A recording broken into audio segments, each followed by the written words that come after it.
Fotossíntese não é exclusividade das plantas. Você sabe que as algas e as cianobactérias também fazem fotossíntese. Mas você sabia que tem um animal que faz fotossíntese? Sim, a Elysia clorótica. É uma lesma do mar que tem clorofila dentro das suas células. Mediante a sua alimentação de algas verdes, ela adquiriu essa clorofila e ficou dentro das suas células. E com isso, ela consegue fazer então fotossíntese. Células é o assunto da nossa videoaula de hoje. Então nós vamos ver a diferença e a semelhança entre uma célula animal e uma célula vegetal. Então vem estudar comigo.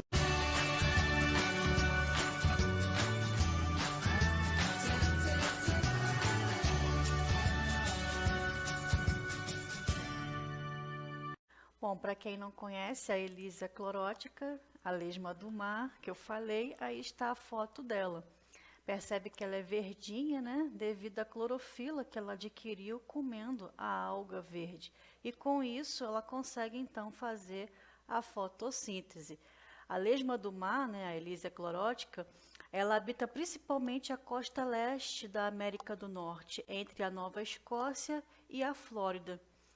Bonitinha, né? Então, essa daí é a nossa Elysia clorótica. Colocando do lado uma da outra, a célula animal e da célula vegetal, só nessa figura, né, esquemática, a gente já consegue perceber algumas coisas que a gente encontra em uma que não encontramos na outra. Algumas diferenças, como a presença aqui da parede celular na célula vegetal, dessa organela grandona aqui no meio, que é o vacúolo, que a gente não consegue ver essas estruturas aqui na célula animal. Então, a célula, tanto animal como célula vegetal, as duas são células eucariontes. Por quê? Porque elas possuem ali o núcleo, né? Você vê o núcleo tanto em uma quanto na outra. Mas mesmo sendo células eucariontes, elas têm algumas diferenças. As semelhanças seriam que tanto uma quanto a outra, né? Tem aí a membrana, a presença da membrana plasmática, o citoplasma cheio de organelas membranosas e não membranosas, tem o núcleo que guarda ali o material genético. Então essas são as semelhanças. Agora a gente vai ver separadamente cada uma delas para saber a diferença, que é isso que é o mais importante aqui, né, para o nosso estudo. Saber identificar quem é uma célula animal, quem é uma célula vegetal e saber as suas particularidades. Então vamos começar pela célula animal. Então a célula animal, o que ela tem de diferente da célula vegetal? Já vou começar aqui pelo lisossomo. Lisossomo é uma organela que ela faz a digestão intracelular. Ela tem ali algumas enzimas dentro dela que faz a digestão intracelular. E lisossomos você só encontra em célula animal. Célula vegetal não tem lisossomo. Ele tem algo parecido que vai fazer a função também parecida, mas não é o lisossomo, ok? Então você vê aqui, né, o lisossomo. Você vê aqui que tem a membrana plasmática, que é algo que tem em comum. Retículo endoplasmático, tanto liso como rugoso, também é algo em comum. O núcleo, o nucleolo, a cromatina com material genético aqui dentro do núcleo, também é algo em comum. Mitocôndria também é algo comum, tanto para a célula animal como para a célula vegetal. Tem pessoas que acham que mitocôndria não está presente na célula vegetal, pelo contrário. Mitocôndria, qual é a função dela, né? Ajudar ali a fabricar energia na forma de ATP e ela é responsável por fazer a respiração celular. As células, tanto animal como vegetal, precisa respirar, precisa fazer a respiração celular. Então, a mitocôndria está presente em ambas as células, né? Porque tem gente que acha que mitocôndria está na célula animal e algo equivalente ou correspondente seria da célula vegetal o cloroplasto que faz fotossíntese. Não, eles não são equivalentes. Então, você encontra mitocôndria tanto em célula animal como em célula vegetal. Aí você vê aqui também a presença, né, dos ribossomos, que é aquela organela que faz a proteína. Tem os microtúbulos que dá sustentação para a célula, vesícula secretora, aparelho de Golgi. Tudo isso, né, o citoplasma, é algo semelhante, que você encontra tanto em célula animal como em célula vegetal. Agora, como eu tinha falado, né, o lisossomo você só encontra em célula animal e também os centríolos. Os centríolos, né, eles raramente vão ser encontrados em célula vegetal. Qual é a função do centríolo? O centríolo ele ajuda na divisão celular, quando a célula vai fazer, né, a mitose ou meiose, na divisão celular, o centríolo ele vai ajudar nesse processo. E ele também é responsável por fabricação de cílios e flagelos. Na célula animal você encontra centríolo sempre. Já na célula vegetal, os centríolos são raramente encontrados em dois grupos apenas de vegetais, que são as briófitas e as pteridófitas. Então, gimnosperma e angiosperma você nem encontra centríolo.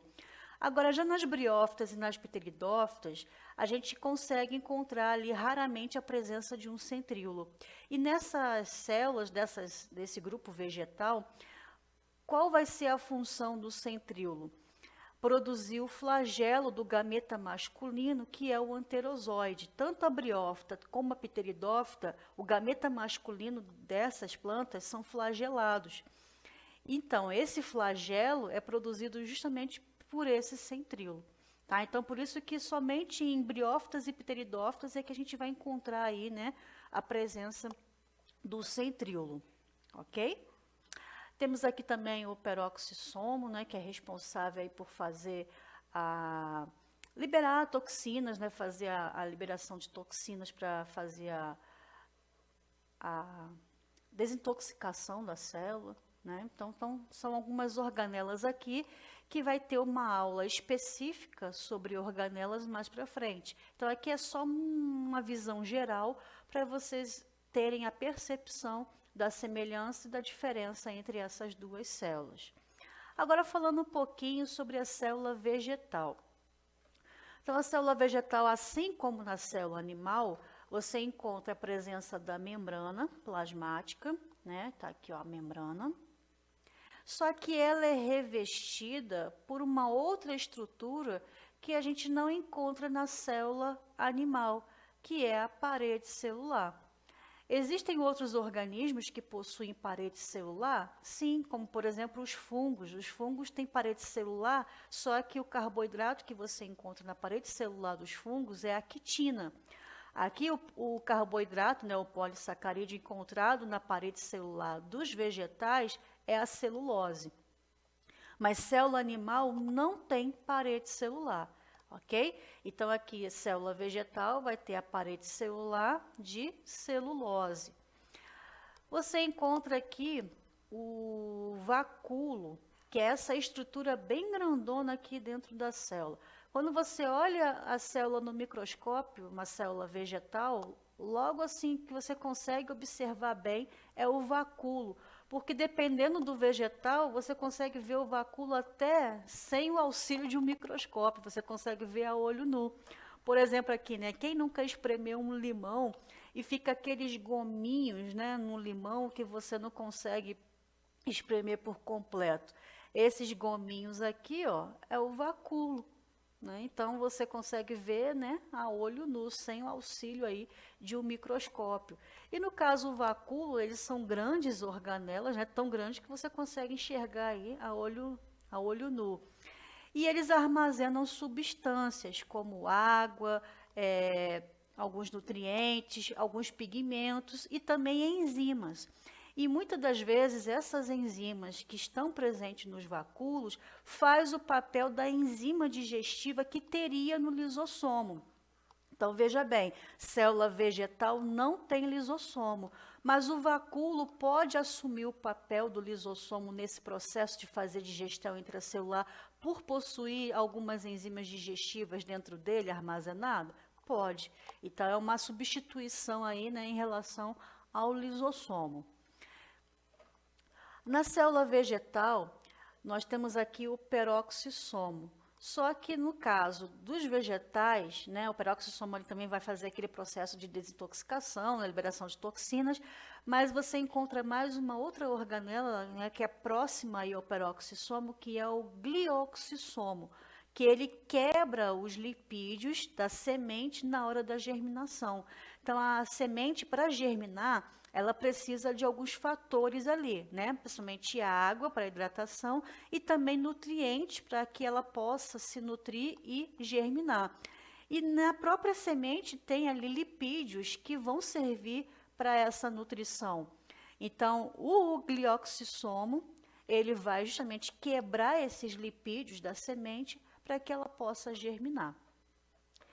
Então, você vê aqui, né, que tem algumas outras organelas em comum, mas tem aqui também, ó, o cloroplasto. O cloroplasto também é específico da célula vegetal.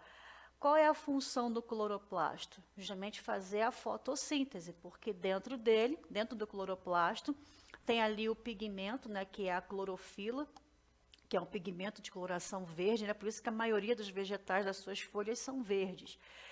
E essa clorofila ela vai absorver a energia luminosa e transformar essa energia luminosa em energia química, que é o que vai fazer aí o processo da fotossíntese. Então, tanto a fase clara como a fase escura acontece dentro do cloroplasto.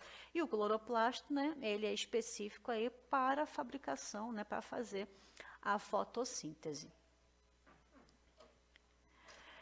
E tem também os plastos. Os plastos, né, e os plasmodesmos são estruturas também que você encontra nessas células vegetais.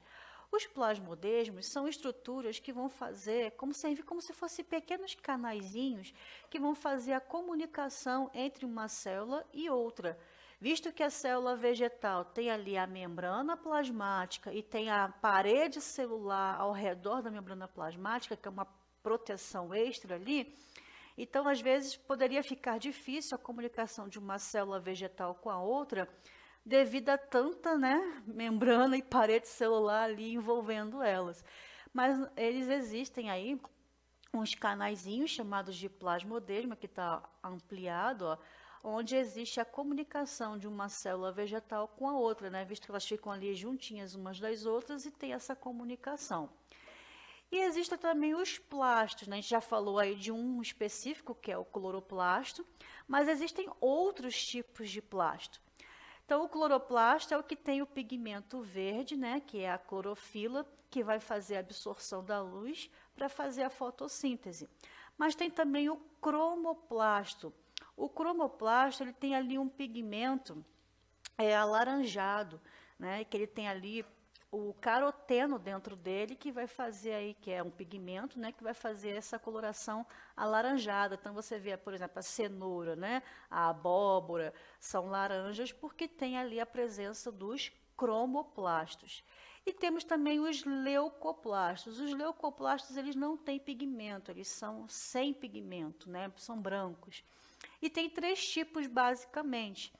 Tem o amiloplástico, que ele vai justamente armazenar amido, tem o oleoplasto, que vai armazenar lipídio, e tem o proteinoplasto, que vai armazenar proteína. Então, a função basicamente aí é de armazenamento, e cada um, né, vai armazenar uma substância específica. Falando agora também um pouquinho sobre a diferença aí, né, entre essas células, é quando a gente fala da osmose. A osmose é a entrada aí, né, de solvente dentro da célula, que é a água. Quando tem aí a presença da parede celular na célula vegetal, ela evita com que essa célula, né, ela, com a entrada da água em excesso, ela se rompa, acaba estourando, vamos dizer assim, né? Que é o que acontece com a célula animal. Então, uma célula animal, quando ela está no meio hipotônico, a água vai entrar dentro da célula. E se entrar muita água dentro da célula, vai chegar um momento que a membrana plasmática, que é fininha, né, maleável, não vai suportar aquela água toda dentro da célula e vai acabar estourando, né, sofrendo a lise.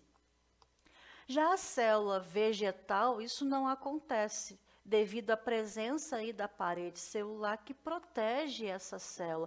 Então, a água vai entrar, a célula vai até, né, inchar, aumentar o seu tamanho devido à quantidade de água que está entrando, mas não chega a sofrer lise devido à parede celular protegendo essa célula. Uma outra diferença entre a célula animal e a célula vegetal é na citocinese, que é um processo que acontece na divisão celular. Então, a divisão celular, né, tem ali as etapas, tem a prófase, a metáfase, a anáfase e a telófase. Quando chega na telófase, que é a última fase aí da divisão celular, uma célula vai se dividir em duas. E elas vão precisar ali, né, se separar em relação ao citoplasma, à membrana, para que faça, né, realmente duas células. Então, esse processo em que a membrana plasmática ela vai sofrer uma pequena constrição para uma célula se dividir em duas, né, que nós chamamos de citocinese. Na célula animal, essa citocinese acontece de fora para dentro, que nós chamamos de uma força chamada centrípeta. Então, o citoplasma, né, da célula está assim, aí ele vai sofrer uma força de fora para dentro e vai se separar em duas novas células. Já a célula vegetal, devido, né, à presença da parede celular, que é rígida, né, o carboidrato celulose ele é bem rígido, uma força que atuaria de fora para dentro não conseguiria passar, vamos dizer assim, a barreira, né, dessa parede celular. Então, não tem essa formação de uma célula em duas devido a essa parede celular. Mas a célula precisa se dividir, então como é que acontece numa célula vegetal? A força agora vai atuar de dentro para fora, que nós chamamos isso de força centrífuga. Então, aqui, observa na figura, ó, aqui tem a célula vegetal se dividindo em duas novas células. Então, aqui no meio vai ser construída uma nova parede celular através, né, dessa força centrífuga de dentro, com a força, né, de dentro para fora, aonde vai ser construída ali, né, a nova parede celular, dividindo então essa célula em duas. Imagina como se você tivesse um cômodo da sua casa, um quarto, por exemplo, e de repente você construiu uma parede no meio do seu quarto, dividindo o seu quarto em duas partes. É assim que acontece. Então, tem ali a célula vegetal e vai ser construída uma parede celular no meio da célula, dividindo essa célula em duas. Então, a força vem de dentro para fora para ocorrer, então, a separação entre essas duas novas células, no processo, né, da citocinese. Então, essa é mais uma diferençazinha aí, que a gente vai ver isso com mais calma futuramente em outras videoaulas, né, mostrando aí a diferença também em relação à divisão celular entre uma célula vegetal e uma célula animal. Mas já aguarda essa informação aí que futuramente você vai, né, usar. Então, chegamos aí no exercício para justamente fixar todas essas informações que a gente viu até agora. Então, aqui temos duas imagens, a imagem A e a imagem B. As imagens acima representam uma célula animal e uma célula vegetal. Com base nessa imagem, analise as proposições apresentadas abaixo. Então, aqui tem essas afirmativas e a gente precisa saber se elas estão verdadeiras ou falsas. Então, vamos lá. A imagem A, que é essa daqui, não pode ser representação de uma célula vegetal por não apresentar lisossomo. Realmente, célula vegetal não tem lisossomo, então ela não pode ser uma representação de uma célula vegetal por não apresentar lisossomo, ela já não tem lisossomo mesmo. Então, essa aqui é falsa. A imagem B, que é essa daqui, né? Certamente representa uma célula animal? Sim, né? A gente viu aqui que tem a membrana plasmática, o citoplasma, o núcleo, tem lisossomo. Se tem lisossomo, é uma célula, né, animal. Então, verdadeiro. A imagem A também representaria bem uma célula bacteriana? Olha, você vê que célula bacteriana, né, é uma célula procarionte. Uma célula procarionte vai ter núcleo? Não, né? Vai ter várias organelas, como cloroplasto, mitocôndria, microtúbulos. Não, né? A gente sabe que uma célula bacteriana, que é uma célula procarionte, além de não ter núcleo, também só vai ter como organela ali, e uma organela não membranosa, a presença dos ribossomos. Então, essa daqui, ela é falsa. A clorofila pode ser encontrada na organela indicada pela letra B? Então, aqui, qual é a letra B? Essa daqui, né? Então, aqui é um cloroplasto. Então, você sabe que o cloroplasto tem ali, né, a clorofila, que é responsável por absorver energia luminosa e fazer fotossíntese? Sim. Apesar de o desenho não estar lá, né, muito bom, mas sim, aqui é um cloroplasto e sim, ele tem clorofila. Então, verdadeiro. A última. A representação está incorreta, porque a organela indicada pela letra C não ocorre em células vegetais. Qual que é a organela indicada pela letra C? Aqui, ó. Acredite se quiser, isso aqui é uma mitocôndria. O desenho não está, né, lá muito bom, mas é uma mitocôndria aqui também, ó. Mitocôndria, né? E mitocôndria a gente viu que tem tanto em célula animal quanto em célula vegetal, né? Então, a representação aí está incorreta. Não, a célula vegetal tem mitocôndria sim. Então, essa daqui vai ser falsa, ok? Então, ficou falso, verdadeiro, falso, verdadeiro, falso. Então, espero que vocês tenham gostado da videoaula de hoje. Aqui, né, tem uma imagem de uma célula vegetal vista em microscópio. Você consegue ver até aqui, ó, a parede celular dela, né, bem forte aí, né, bem presente na célula e algumas organelas aqui dentro. E se você gostou, se esse vídeo foi útil para você, deixa aí, né, o seu like, pode também compartilhar esse vídeo com alguém. Se você não é inscrito no canal, que você possa se inscrever. E até o próximo assunto, então. Um grande abraço. Tchau, tchau.